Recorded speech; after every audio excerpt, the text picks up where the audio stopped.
लेकिन वहां भी वो टेक्नोलॉजी ट्रांसफर नहीं करते हैं, अपने देश से बनी बनाई मशीनें लाकर भारत में फिट करके बेचते।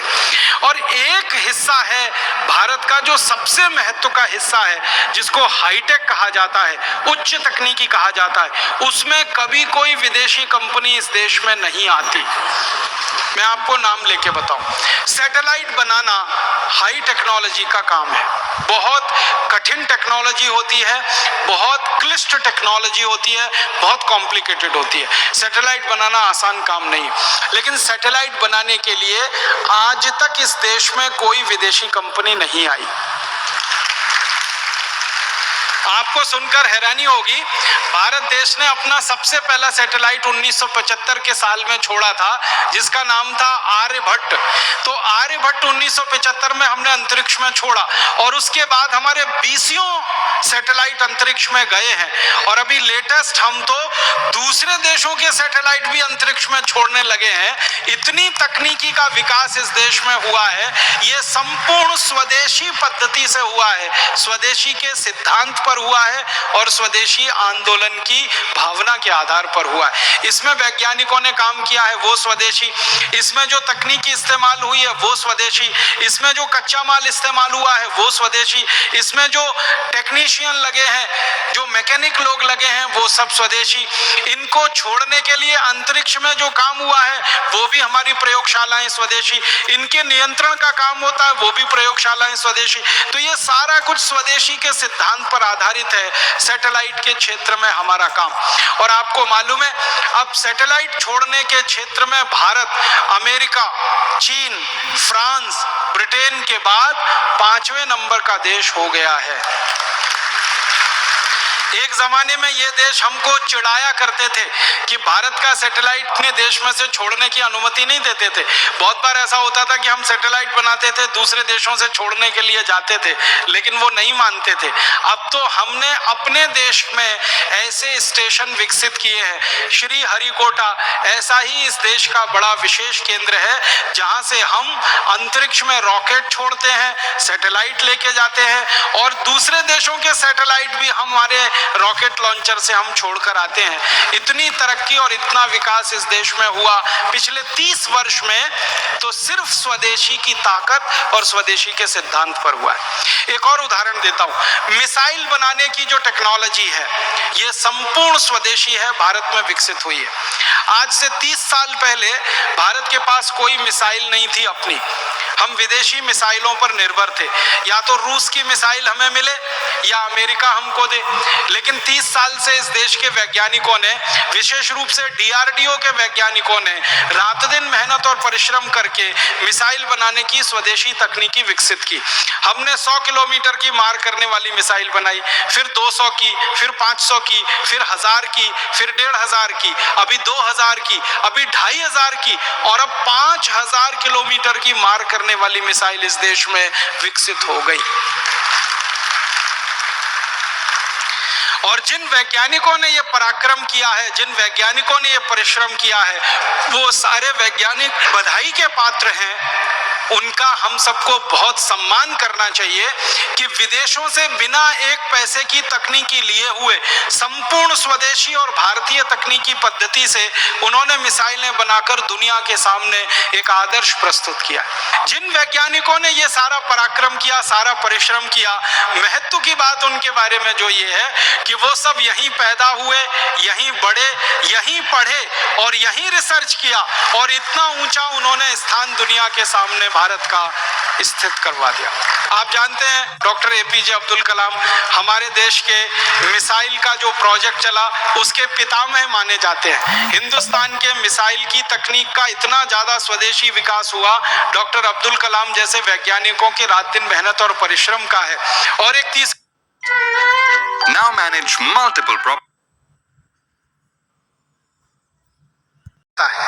भारत के एक वैज्ञानिक को ये बात तीर की तरह से चुभती थी। उनका नाम था डॉक्टर भाभा, होमी जहांगीर भाभा। उनको ये तीर की तरह से चुभती थी कि भारत क्यों नहीं परमाणु बम बना सकता, दुनिया के वैज्ञानिक कर सकते हैं तो हम क्यों नहीं ये काम कर सकते। और उन्होंने सपना देखा और उनके सपने में दूसरे वैज्ञानिक एक एक करके शामिल हुए और वो वैज्ञानिकों के परिश्रम पराक्रम का कमाल देखो, उनके अभिक्रम का कमाल देखो कि भारत ने सारी दुनिया के सामने सिद्ध कर दिया कि हम परमाणु बम भी बना सकते हैं और जरूरत पड़ने पर उसका परीक्षण भी कर सकते हैं। और परीक्षण हमने कर दिया। आप जानते हैं सबसे पहला परीक्षण 1974 में किया श्रीमती गांधी के समय में, और उसके बाद 3 परीक्षण उसके बाद हमने किए और हमने ये परमाणु परीक्षण करके सिद्ध कर दिया कि अमेरिका या फिर फ्रांस या तो फिर ब्रिटेन या तो फिर रूस या तो फिर चीन जैसे देशों के पास जो परमाणु हथियार हो सकते हैं वो भारत के देश के पास भी परमाणु हथियार हो सकते हैं। और परमाणु हथियार हैं हमारे पास, ये वैज्ञानिकों ने बनाकर दुनिया के सामने सिद्ध किया। इतना ही नहीं, उन परमाणु हथियारों को हम मिसाइलों पर लगाकर अंतरिक्ष में लेके जा सकते हैं और जरूरत पड़ने पर उनका अंतरिक्ष में उपयोग कर सकते हैं। ये सिद्धि भी हमारे वैज्ञानिकों ने अभी हासिल कर ली है और ये भी संपूर्ण स्वदेशी की ताकत पर हुआ है, संपूर्ण स्वदेशी के आग्रह पर हुआ है। और अब तो आपको एक खुशी की बात बताता हूं, अभी तक भारत के बारे में थोड़े दिनों से ये बात चल रही थी कि भारत के पास परमाणु बम है, बहुत अच्छा है, भारत अपने परमाणु बम का उपयोग अंतरिक्ष में कर सकता है, इसकी क्षमता का अंदाजा भी दुनिया के देशों को लगा। लेकिन कुछ 10 साल से भारत के बारे में दुनिया के देश ये कहा करते थे कि पानी के अंदर परमाणु बम का इस्तेमाल कर सके, भारत की अभी ये क्षमता नहीं विकसित हुई है। लेकिन अभी इसी साल भारत के वैज्ञानिकों ने एक परमाणु पनडुब्बी बना के सारी दुनिया को दिखा दिया कि पानी के अंदर अरिहंत नाम की पनडुब्बी जो इस देश ने बनाई है संपूर्ण स्वदेशी है, 100% स्वदेशी है और वो पानी के अंदर जाकर परमाणु हथियार का हमला कर सकती है, किसी भी दुश्मन को नेस्तनाबूद कर सकती है। दुनिया में ये क्षमता सिर्फ 3 देशों के पास है, या तो अमेरिका के पास है, या तो चाइना के पास है और या तो फ्रांस के पास है। लेकिन अब भारत के पास भी ये क्षमता आ गई है कि पानी के नीचे 100 मील तक नीचे जाकर हमारी पनडुब्बी परमाणु हथियार का उपयोग कर सकती है अगर जरूरत पड़े तो पनडुब्बी में परमाणु हथियार लगा के हमें कोई विकास करना पड़ा, या रॉकेट पर परमाणु हथियार लगा के हमें कोई विकास करना पड़ा, या धरती पर परमाणु बमों का विकास करने के लिए परीक्षण करना पड़ा, ये सारी विधा का प्रयोग स्वदेशी वैज्ञानिकों ने किया, स्वदेशी तकनीकी से किया, स्वदेशी आग्रह के आधार पर किया और स्वदेशी गौरव को सारी दुनिया में प्रतिस्थापित किया। ये हाईटेक चीजें होती हैं, मिसाइल बनाने का काम, सैटेलाइट बनाने का काम, परमाणु बम बनाने का काम, पनडुब्बी बनाने का काम, जलयान बनाने का काम, जलपोत बनाने का काम, टैंक बनाने का काम, टैंकर बनाने का काम, तोप बनाने का काम, बंदूकें बनाने का काम, राइफल बनाने का काम, गोला बारूद बनाने का काम, ये सब चीजें हाईटेक होती हैं और इन सब चीजों में हम बहुत आगे बढ़ चुके हैं स्वदेशी के रास्ते पर। और एक चीज याद आती है मुझे कि हमने तो स्वदेशी के रास्ते पर चलकर सुपर कंप्यूटर भी बना लिया और सारी दुनिया को दिखा दिया। सीरीज में सुपर कंप्यूटर दुनिया के देशों ने पहली बार देखा बनते हुए, वो भारत में बना और वो सुपर कंप्यूटर बना, फिर उस टीम ने दूसरा बनाया, फिर तीसरा बनाया और अब हिंदुस्तान ने अभी तक 56 से ज्यादा सुपर कंप्यूटर बनाकर दूसरे देशों को बेच दिए और कनाडा जैसे देशों ने हमारे सुपर कंप्यूटर खरीदे। अब तो अमेरिका हमारे सुपर कंप्यूटर खरीदने को चाहता है। कारण पता है क्या है?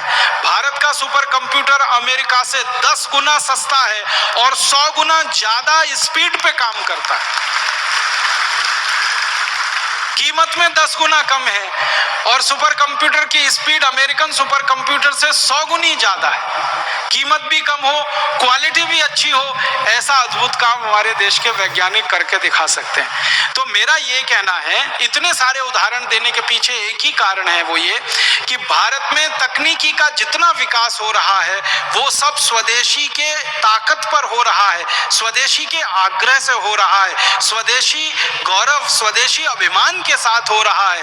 कोई विदेशी कंपनी हमको टेक्नोलॉजी देने नहीं आ रही है और वो कभी आएंगे भी नहीं, क्योंकि क्योंकि जो उनके पास लेटेस्ट टेक्नोलॉजी है उसको लाकर वो कभी भी हमको नहीं देंगे। हाँ, एक चीज हमें ध्यान रखनी है, कोई भी विदेशी कंपनी भारत को आकर अगर टेक्नोलॉजी देगी तो उनकी 20 साल पुरानी टेक्नोलॉजी हमको देगी, जो उनके देश में बेकार हो चुकी है, जिसका वो इस्तेमाल नहीं करते हैं, जो उनके लिए फेंकने लायक है, डंप करने लायक है, वही टेक्नोलॉजी वो हमको देंगे। वो कोई लेटेस्ट टेक्नोलॉजी हमको लाकर नहीं देने वाले। अब मैं उदाहरण से बताता हूँ, अमेरिका की बहुत सारी कंपनियों ने भारत में एक टेक्नोलॉजी लाई है जो अमेरिका में पिछले 20 साल से बंद हो चुकी है।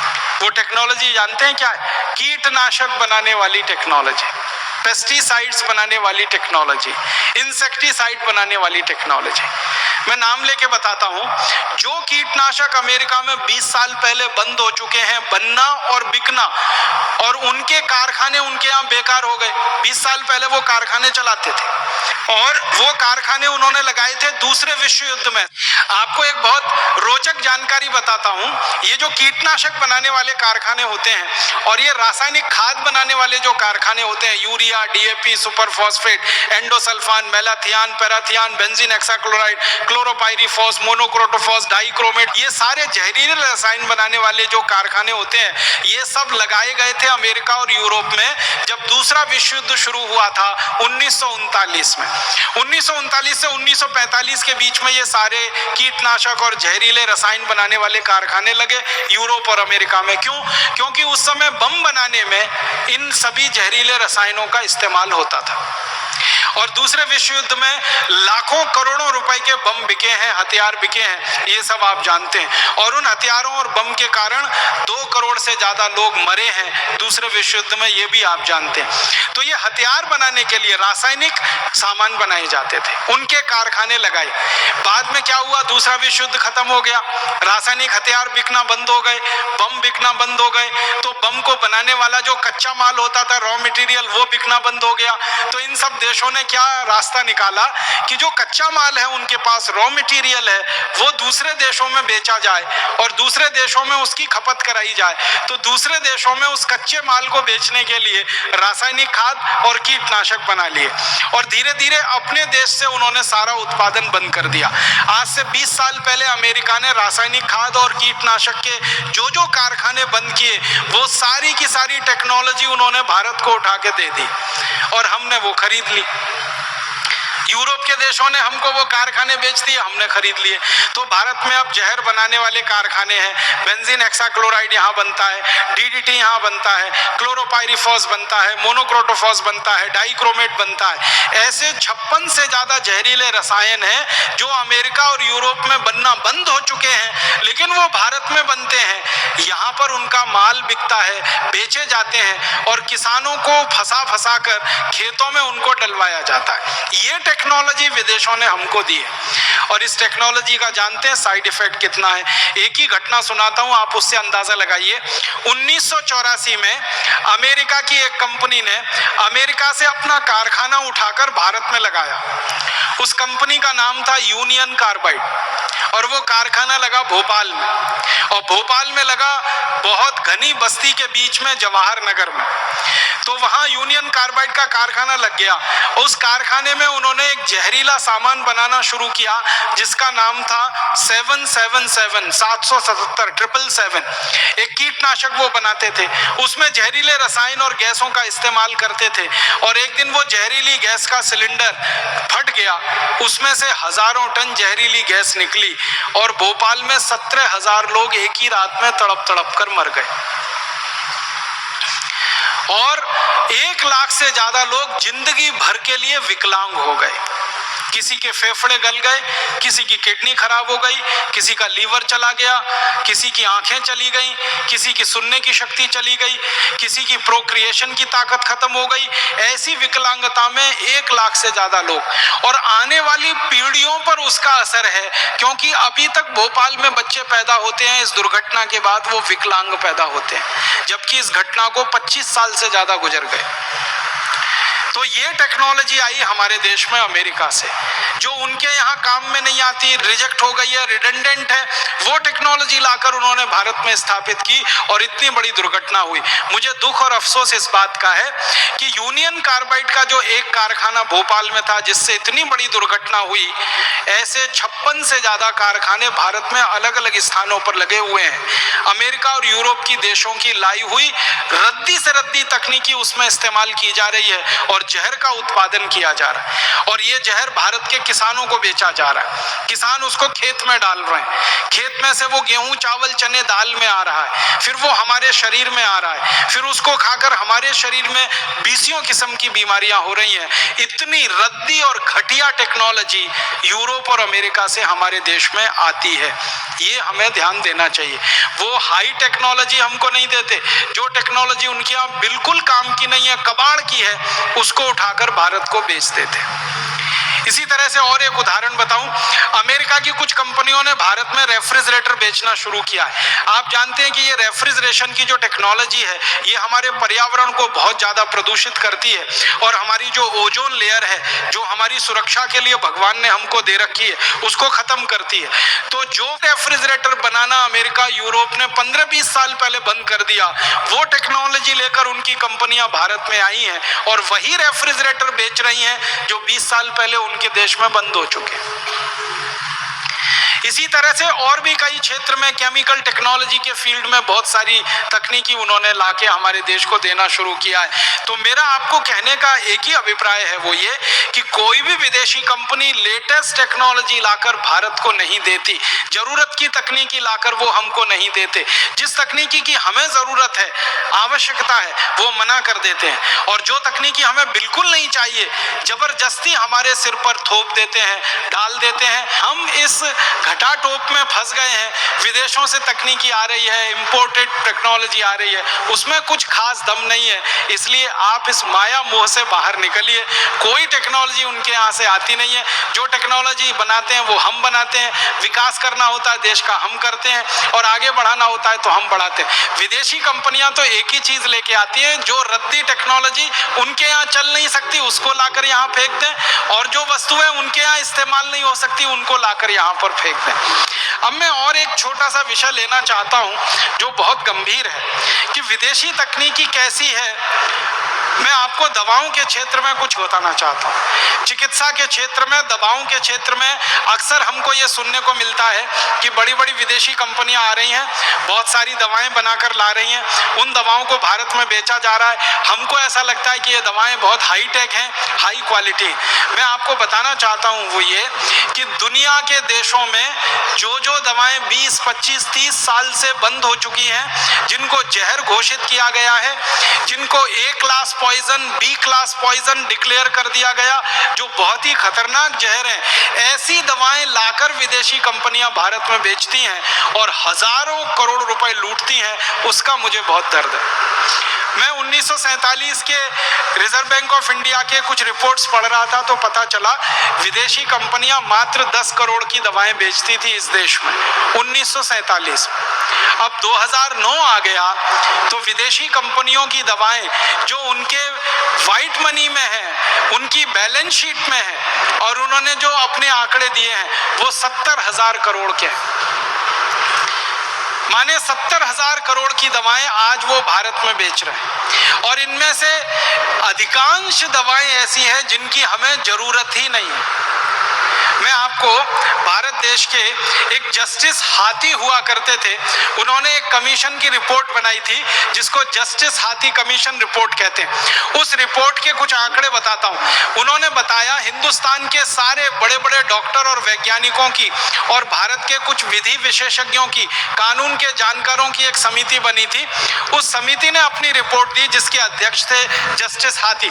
उन्होंने बताया कि भारत में जितनी बीमारियां हैं उन सारी बीमारियों को ठीक करने के लिए काम ही नहीं आने वाली है और इससे भी ज्यादा दुख और अफसोस है कि जो काम नहीं आए दवा वहां तक तो समझ में आता है, जो दवा आपके शरीर को हानि पहुंचाए, दुष्परिणाम करे, ऐसी खतरनाक दवाएं भी हम खा रहे हैं इन विदेशी कंपनियों के द्वारा जो बेची जा रही। कुछ दवाओं के नाम लेके बताता हूं। दवाओं की संख्या अब तक जो हमारे पास आ पाई है, हमने अभी तक 5000 दवाओं को लिस्ट किया है।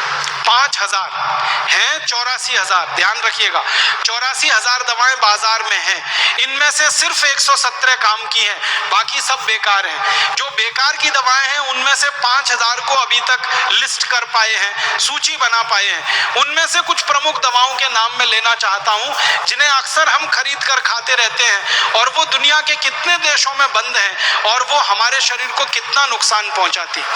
एक दवा है जो बहुत ज्यादा इस देश में इस्तेमाल होती है, ऑक्सीफन बूटाजोल। एक दवा है फिनाइल बूटाजोल। एक दवा है उसका नाम है एक्टिमाल। एक दवा है उसका नाम है एल्जीरियल। एक दवा है उसका नाम है बूटा कार्डिडान। एक दवा है बूटा प्रॉक्सीवॉन। ये 7 दवाएं हैं जो ब्रिटेन में, पश्चिमी जर्मनी में, फ्रांस में, इटली में, फिनलैंड में, अमेरिका में, ऑस्ट्रेलिया में, न्यूजीलैंड में, मलेशिया में, इजराइल में, जॉर्डन में और हमारे पड़ोसी बांग्लादेश में भी बंद है। बांग्लादेश में बंद है ये 7 दवाएं जिनके नाम मैंने, और 20 साल से बंद है, आज से नहीं 20 साल से बंद है। बांग्लादेश भी जिन दवाओं को बिकने नहीं देता अपने यहाँ, इजराइल जैसा देश बिकने नहीं देता, जॉर्डन जैसा देश बिकने नहीं देता, फिनलैंड में, ऑस्ट्रेलिया, न्यूजीलैंड में, मलेशिया में वो दवाएं नहीं बिकती, America, Japan, Italy, Sweden, Germany में कहीं नहीं बिकती, वो भारत में धड़ल्ले से बिक रही हैं ये 7 दवाएं। और इनके दुष्परिणाम क्या है? वैज्ञानिकों का कहना है कि इस दवा की थोड़ी सी खुराक, 3 या 4 खुराक ही काफी है कि आपकी अंतड़ियों में घाव हो जाए। इन दवाओं को लेने से रक्त का कैंसर होने की पूरी संभावना होती है, और अब तक हिंदुस्तान में 15,000 से ज्यादा लोगों की मौत हो चुकी है इन दवाओं को खा के। लेकिन ये दवाएं धड़ल्ले से बिक रही हैं, विदेशी कंपनियों के नीचे बेची जा रही है। इसी तरह से मैं और बताता हूं, एक दवा है इस देश में, उसका नाम है ऑक्सीपोज। एक दवा है उसका नाम है सुग्रिल। एक है ऑक्सीजोन, एक है पैराबूटाजोन, एक है क्यूलोकिनोल, एक है एम्बिक्विनोल, एक है एलिकिन, एम्बिजाइन फोर्ट, एमिक्योर, एमिक्विल और एमिजील प्लस। ये सारी दवाएं, ये करीब 7-8 दवाएं हैं। जापान में बंद है, नॉर्वे में बंद है, स्वीडन में, जर्मनी में, डेनमार्क में, नेपाल जैसे देश में ये दवा बंद है, फिलीपींस में बंद है, स्पेन में, फ्रांस में, श्रीलंका में, और भारत में धड़ल्ले से बिक रही। इन दवाओं का दुष्परिणाम क्या है? पैर में लकवा मार सकता है, शरीर में लकवा मार सकता है, आप अंधे हो सकते हैं, अंधे होने का खतरा बना रहता है, और 10,000 से ज्यादा लोग इन दवाओं को खाकर लंगड़े और अंधे हो चुके हैं, फिर भी धड़ल्ले से ये बिक रहे हैं।